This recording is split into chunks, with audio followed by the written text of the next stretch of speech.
నేను ఎందుకు ఇంత తపన పడతాను మీ అందరి కోసం అంటే, నాకు ఈజీగా వెళ్ళిపోయే వ్యక్తులు అవసరం లేదు, నాకు గోల చేసే వ్యక్తులు అవసరం లేదు.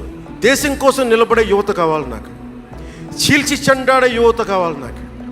అంటే ఎందుకు చెప్తున్నానంటే, సర్దార్ వల్లభాయ్ పటేల్ గారిని అడిగారంట.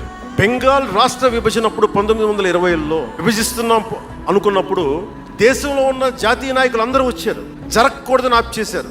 అలాంటిది భారతదేశాన్ని పాకిస్తాన్గా భారత్గా విభజిస్తుంటే మీరు ఎందుకు చేయలేకపోయారు, ఆపలేకపోయారు?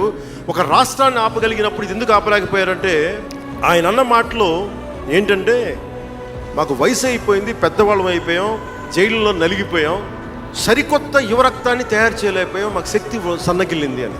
అందువల్ల వదిలేయాల్సి వచ్చింది చేతుల. అది నాకు చాలా ప్రేరణ అయింది. నెక్స్ట్ అందరం గౌరవ ముఖ్యమంత్రి గారు వికసిత్ ఆంధ్రప్రదేశ్ కోసం ఆలోచిస్తున్నారు. నేను ఆలోచిస్తుంది భవిష్యత్తుని నిర్మించగలిగే యువ నాయకత్వం. ఈరోజు ఒక్కడు తలుచుకుంటే ఎంతమంది ఎమ్మెల్యేలు వచ్చారో చూడండి. ఫస్ట్ టైం ఎమ్మెల్యేలు ఎంతమంది ఉన్నారు.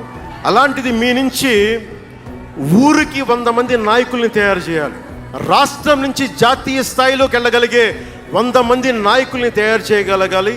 అదే నా లక్ష్యం, నా స్వప్నం 2047కి.